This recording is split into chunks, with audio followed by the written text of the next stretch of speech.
Good afternoon, everyone. So the next part for state feedback control is linear quadratic regulator. So this one is another type of controller design that is based on minimizing cost function. As you can see here, J. The term cost means the quantity that you require for the system. I mean, like for example, power. Require power from your system, okay, to achieve a certain goal. Also, the cost on the performance. I mean, for example, is if the state cannot reach the conversion fast enough, it means you have not so good performance. So the cost function is defined by balancing between performance and power input for the system. So like you can see here, the cost function is defined as integral from 0 to infinity, H transpose Q times H and U transpose times Q times H. Because H and U are vector, then the term transpose, a column vector transpose to be a row vector. So this one is become like n times 1 vector, and Q must be n by n vector. And then because this one transpose, it become 1 by n, and then H here is n by 1. So the final dimension for this term should be what it's supposed to be? Yeah, 1 by 1. So this is scalar. Similarly, this one U has P dimension, so U transpose 1 by P times QU must be a square matrix P by P, and U must be P by 1. So finally you get 1 by 1, okay, 1 here and 1 here. So it also scalar. Yeah, of course it must be scalar. So you have cost function as a scalar function, but in the form of integral. So the higher the value of state, the higher the cost function, right? The higher the value of control input U, the higher the cost function as well. So if you want, if you inject a lot of power to your system, it means you spend a lot of energy as well, and you integrate over time. That's why we call it cost, right?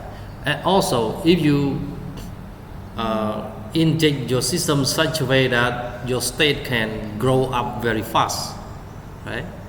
Then it means you also you cost your system so much, right? And again, for the control feedback using state feedback, U is defined as minus K times H, and the way we can find K is by minimizing this cost function, and we can reduce it to be a Riccati equation like this one. So inside this equation you have the variable S. Actually you need to find S from here, okay? You find S and then you can use S here, you can compute K. Then it means you can have your controller, okay? And I'm not going to show the detail how to reach a Riccati equation, because for this method you can easily use a toolbox, LQR toolbox, to find the gain K. But before the okay, So let me illustrate a little bit about the property of the cost function. So the condition that we require for the cost function is the QH must be positive definite, because QH is matrix dimension n by n, the same dimension as state, but it's a square matrix, and QU has dimension p by p. Okay, it's a square matrix as well, and we say QH and QU to be positive. It means positive definite. Okay, this term means positive definite. Okay.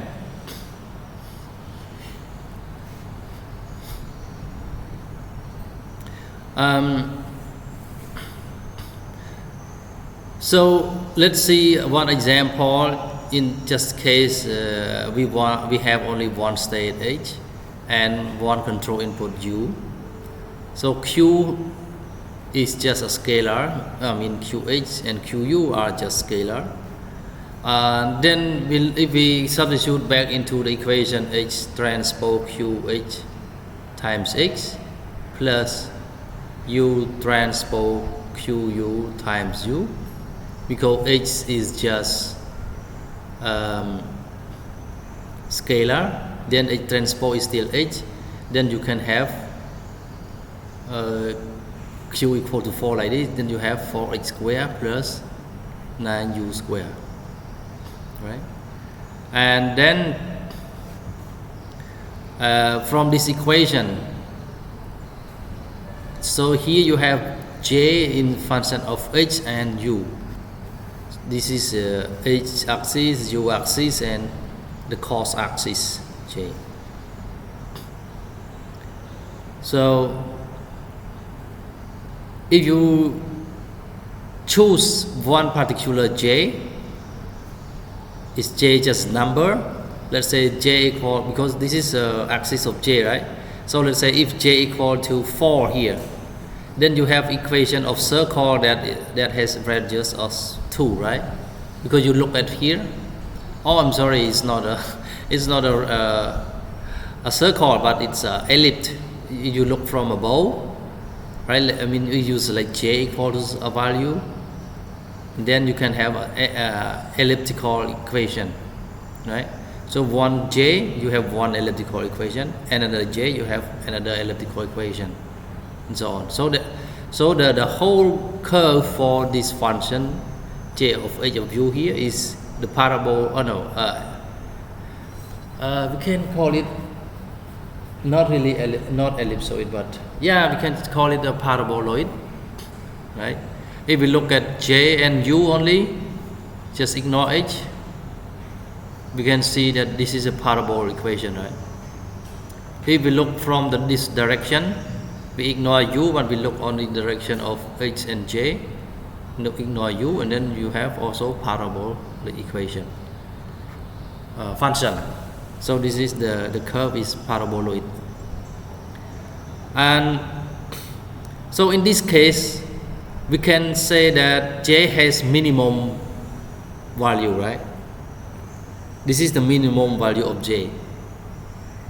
J is minimum when U equal to 0, H equal to 0, right? No other value that can make J smaller than this. So it makes sense if it has minimum value, we can minimize it, right? We minimize it, and we find particular value of H and U. Look at another illustration. Suppose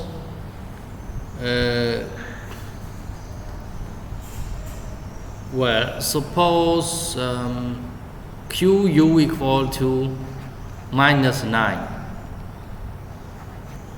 Okay, then we have a minus here and plus here. Then the curve look like what? This is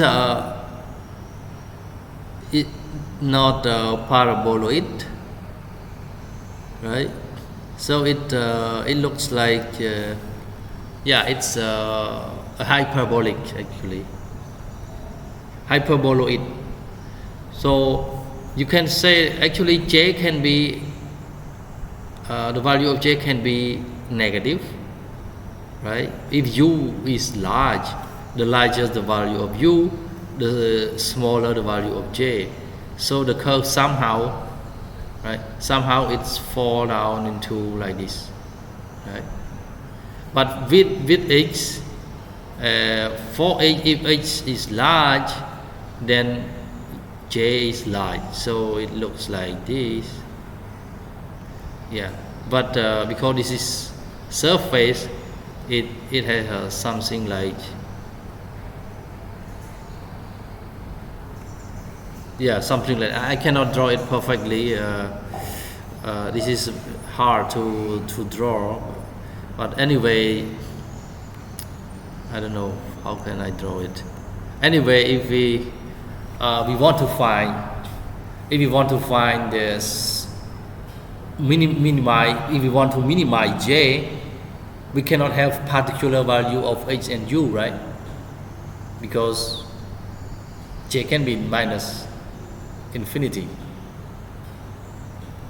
So that's why in order to use linear quadratic properly, the condition of QH in QU must be positive definite.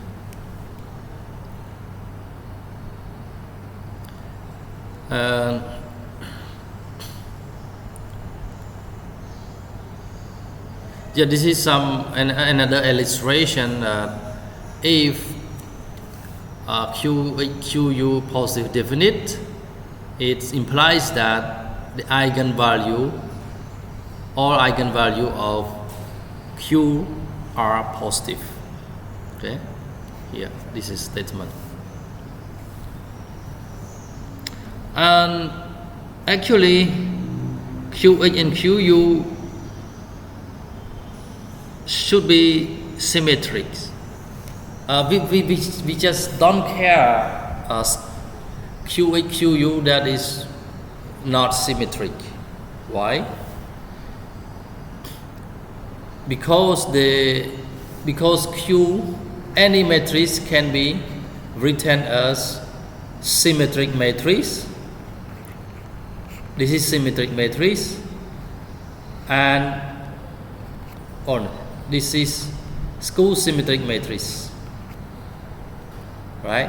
Minus Q transpose plus Q transpose, you cancel out, so you can have a Q over 2 plus Q over 2, you still get Q. And this is symmetric matrix. This is skew symmetric.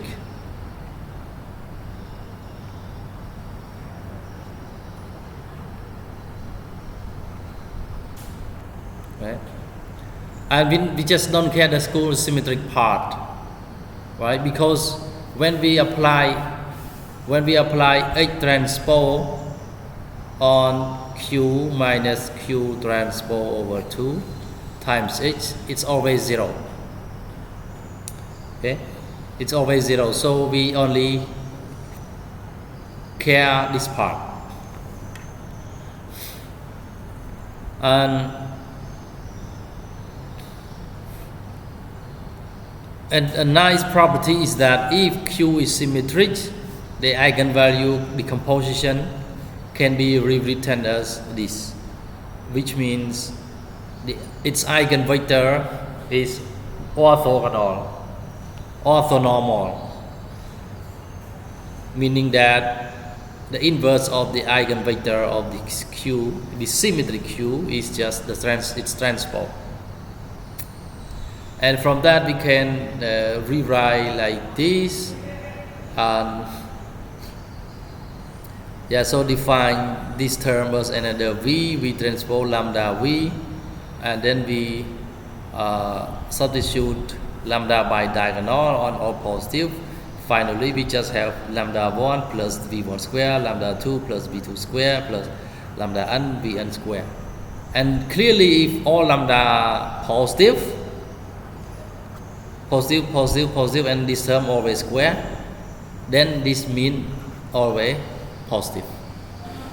So the condition to have QU and QH positive definite is to have positive cost function, always positive cost function.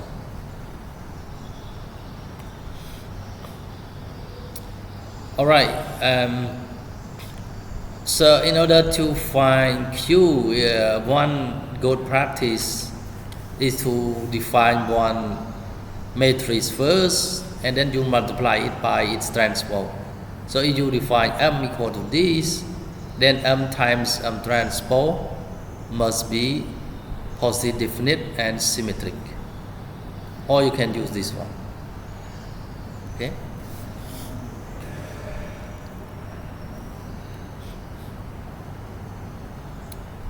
Oh yeah, here is the how I explain. Wait, look at here first. This is just how to solve differential equation, system differential equation using eigenvalue decomposition. Okay. I think this one is not so much relevant. So here, you can see again a symmetric part and skew symmetric part. And if we find the H transpose times skew symmetric matrix times H, we can rewrite it as transpose like this, right? Because this is just scalar, we can transpose it, then it still maintain its same value, right? Then we apply transpose on this one by one. We move around, so like from here to here, and we put transpose on it, become transpose, S become transpose, and H transpose here, change the order to here. You put transpose on the transpose, then become just H. And this term and this term, because S transpose is minus S, the property of skew symmetric, right? This one equal to this times this.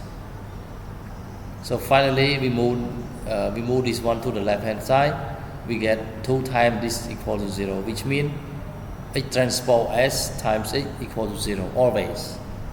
Okay, if S is skew symmetric. So that's why we only care the symmetric part of the matrix M.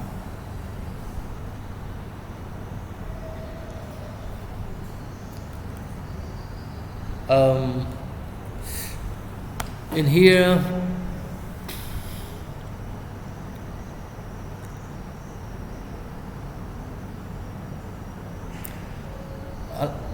now let's observe the characteristic of the behavior of the controller designed using linear quadratic regulator.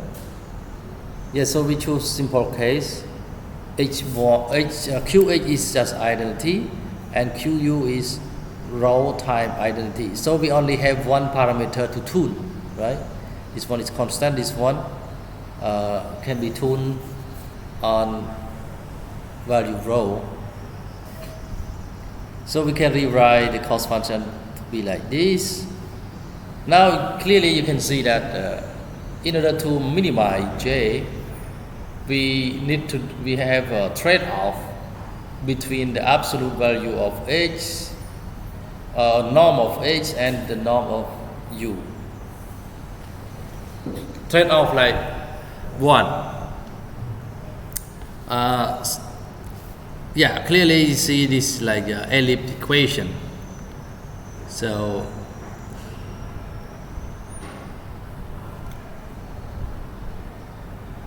the goal, if we want to minimize cost function, is go on like this, for example. No. For example, this is another direction.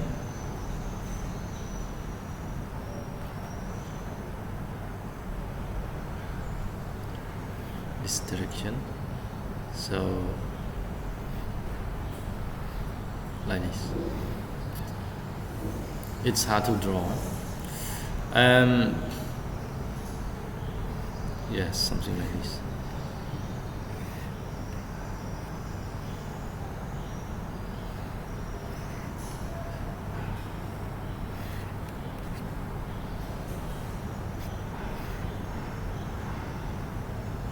Yeah. And so in order to minimize J, and if we want to have if we want to have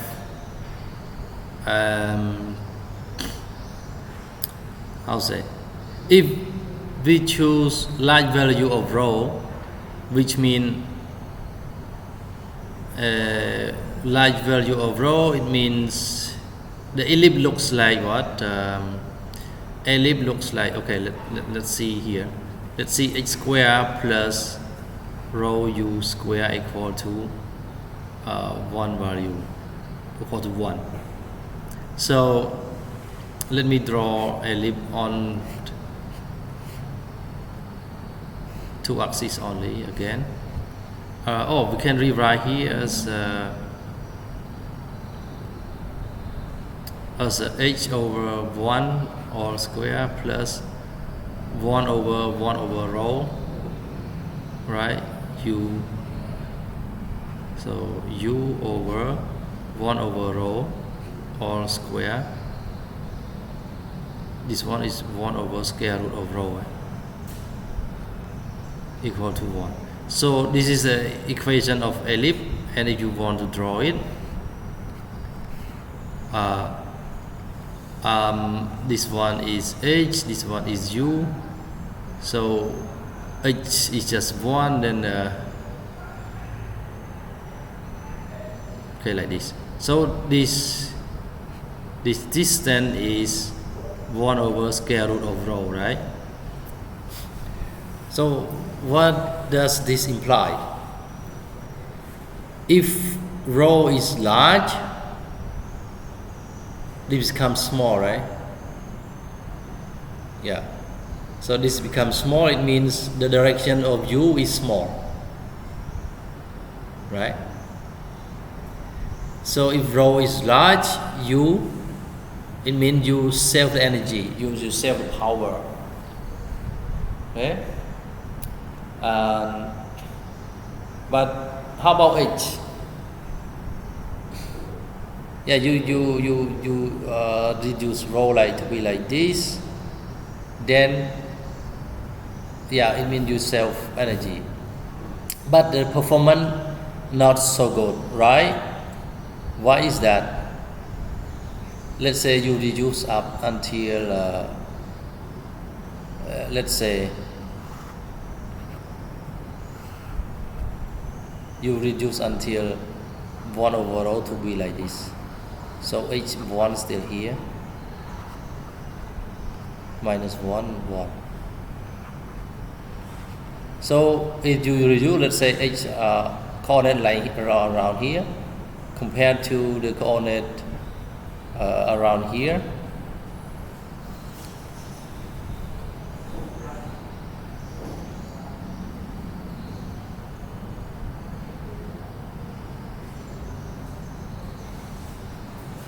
yeah, so it yeah, it's hard to say about it here. The illustration here is not I write like this. Let me rewrite like this. I can write down like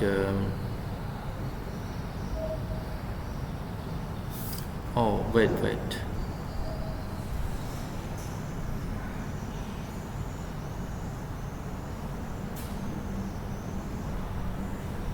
Yeah, so if rho is large, u is small, and then h is also small. So if it means it cannot grow fast, because if you inject input is small input, then the state cannot grow fast. So it means you have low performance. Okay.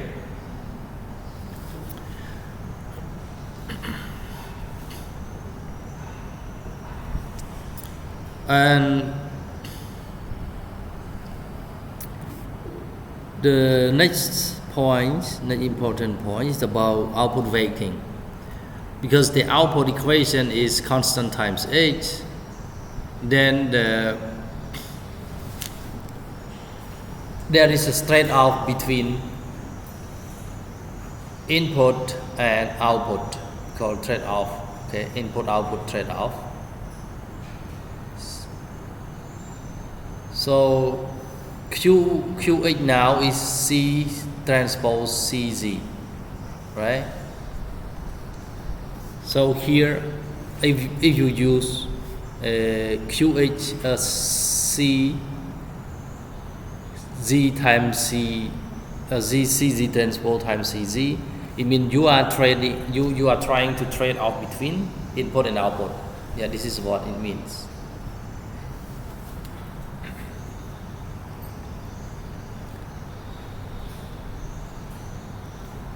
Why is that?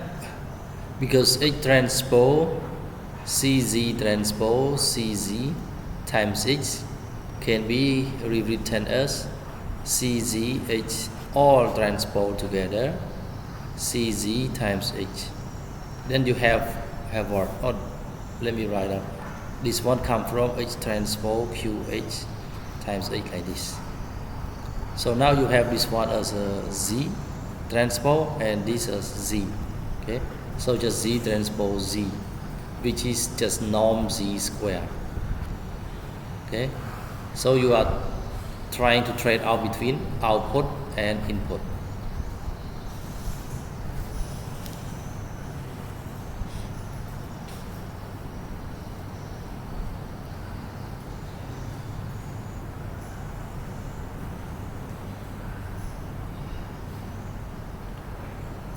Another practical way to use QH in QU is to choose diagonal value. Diagonal for the QH, also diagonal for the QU. Okay, for example, QI, you can use QI equal to HI over HI square max, HI max square. And rho I here equal to beta I square over UI max square. And so this one HI max and UI max represent the largest response, right? Alpha and beta are used for additional individual weighting of the state and control costs. So alpha beta is just fraction, just because the sum of all alpha beta would be equal to 1. The alpha square beta, the sum of alpha square equal to 1.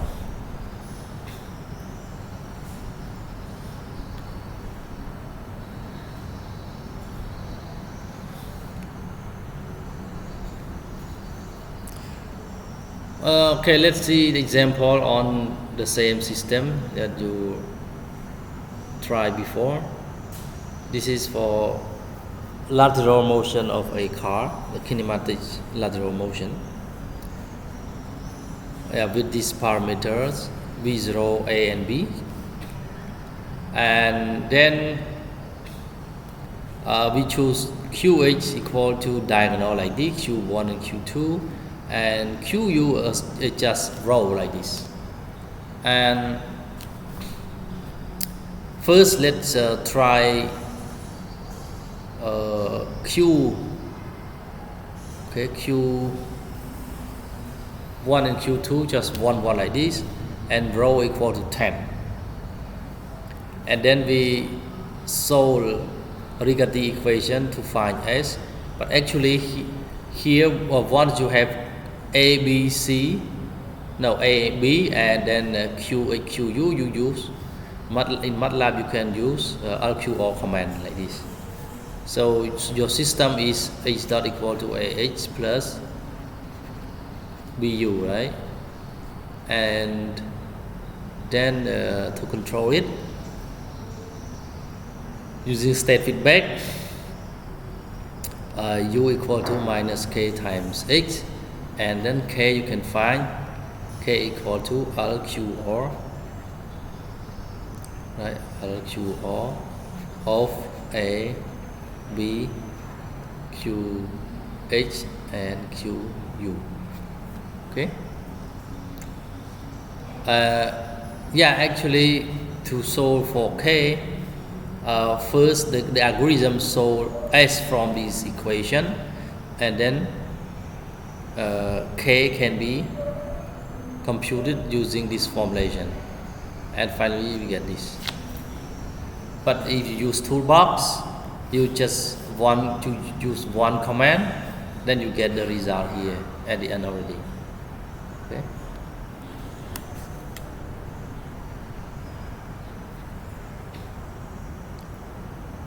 Okay, so like here you can see if for row represent R or QU, right? This one R QU. So in MATLAB the formulation could look like this. Maybe LQR K equal to LQR of A, B, Q and R. So this one represent QH and this one represent QU. So row, because QU equal to row, right? So we choose different case of row equal to 1, 10 and 100 like this, and you can see that the result to be like this. When you use larger row, then the input U is small.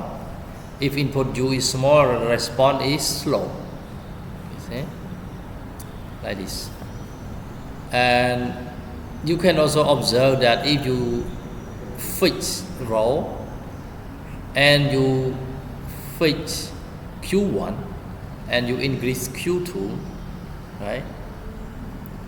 Then if you increase Q2, it means your state also slow. Okay, your state gets slower because the coefficient of H is large. In order to minimize J, H should be smaller. If H is smaller, if the state is smaller, it means the performance is not very good. It becomes slower like this, right? So if Q equal to 1000, then the response must be slower like this.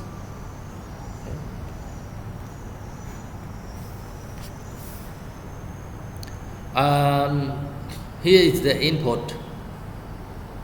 To the input. So because you observe that when row is large, U becomes small. As you can see here, U is smaller, right? So it's from this one is larger, the black one is large, the red is smaller, and the blue is even smaller. Okay. I mean, it's around 0. Small means the absolute sense, right? And this one also input U becomes smaller as well.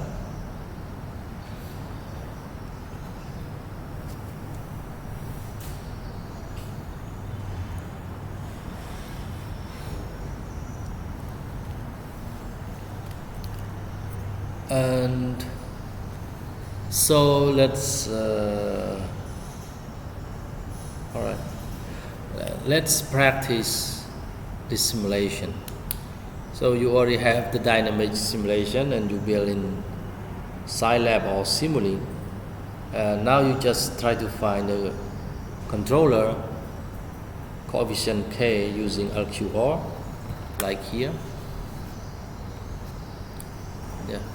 In order to simulate this system.